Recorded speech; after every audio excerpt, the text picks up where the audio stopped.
Patricio Pitbull on his Bellator contract. It was signed before the sale. No indication that Bellator was ever going to be sold. Rating and ticket sales for my fights were bigger than any other champion. We had the numbers and we knew my worth. PFL chairman Don Davis has heard enough of Patricio Pitbull's grievances and he says, "We are releasing Patricio Pitbull. PFL MMA is all about opportunity. I founded this company to create new great opportunities for top fighters. PFL has and will continue to do that for all top fighters who want to be here." So Patricio Pitbull is released. His plan is to go to the UFC and take on the top guys in the featherweight division. Some people also want Patchy Mix to be released by Bellator/PFL. And Patchy Mix also wants to go to the UFC and contend with the top of the top at 135.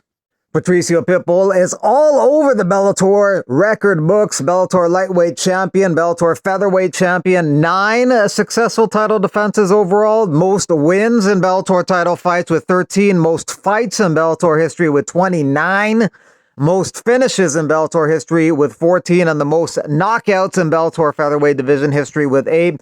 We'll see if he can get some knockouts in the UFC featherweight division. That is probably where he's headed next. Gilbert Durinho Burns happy that Pitbull has been released and he hopes he gets signed by the UFC. About time.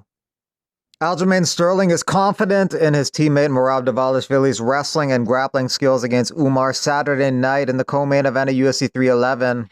If you guys don't think Merab is going to be ready for these grappling exchanges, I mean, if Corey Sandhagen could get ready, a guy who's not coming from a grappling background at all, what do you think Merab is going to do? Like, you guys just don't know, man. You guys just don't know. Respectfully, you guys just don't know. Okay, so can Merab take Umar down? Of course. Umar even said it. He said if he takes me down, he might take me down, but then what? What's he going to do? What's he going to do? He can't control me. He can't submit me. He can't hold me down. And I'm just like, I think in the back of his mind, that's playing a little bit of a factor, and it's something that he's definitely concerned about. Again, people can say Umar's not like these other guys. Guess what? Merab is not like these other guys. There's a method to the madness, and you guys are going to see in a few days again. And it's just got to be smart, got to be calculated, take our time. Of course, it's a street fight. It's a fight. Anything can happen. Not a street fight, but anything can happen. But I do think the odds are in our favor for this one. We just got to go out there and perform.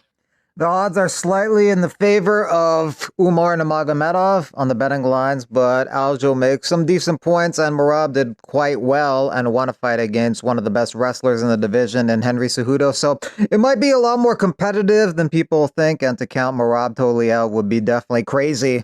Merab and Aljo have a tight friendship already, but the fact that they live right beside each other and he can just yell over for him to come over makes their friendship even stronger.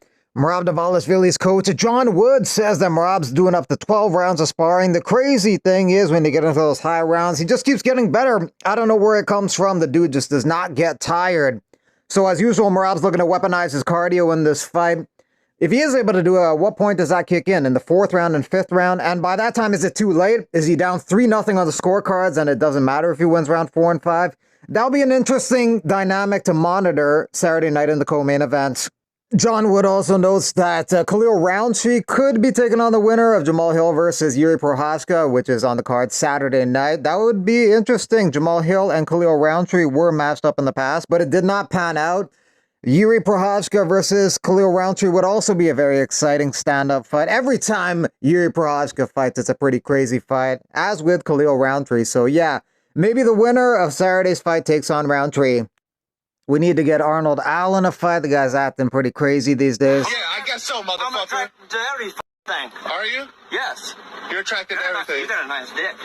You don't even see my dick. Can I suck it? Bruh. Please? Bruh. Please? Trans boxing champion, the non-binary ninja, calls out Jake Shields to fight in Dirty Boxing, Mike Perry's promotion. Jake Shields says, "They always call me out, but they never show up to actually fight."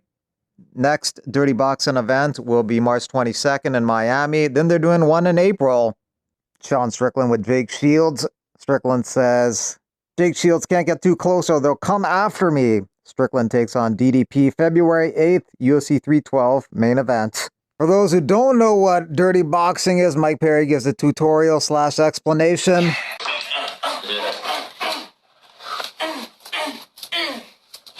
Matt Brown argues Islam Makhachev is in that conversation for the lightweight GOAT with a win at UFC 311 in the main event if he beats Arman Tsarukyan. Yeah, he'd definitely be up there because he'll have the most title defenses in the UFC lightweight history with 4. If he does get that, it's a tough division to get title defenses. 3 is a record right now, so yeah, with a win, Islam will be number 1. Kevin Holland on his fight against De Ridder on Saturday. He says that he's just going to go out there and bang it out as usual, and his coaches have a game plan. Maybe he'll stick with it, maybe not. So he's kind of unserious about the whole matter, but as long as the fight is standing, he should have a significant edge. If it goes to the ground, De Ridder might be able to work his magic there.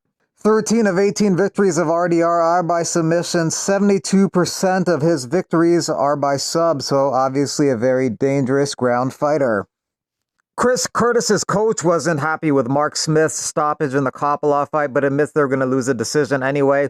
He also said that Kopylov used stalling techniques like kicking in the groin, eye-poking, and spitting out his mouthpiece. Khabib never sit on or behind the wing. You never get treated like that in business/first class. Proper silverware china mugs can basically talk to the pilot while drinking the best champagne. Once you turn left, no turning right. Champs like us don't fly economy.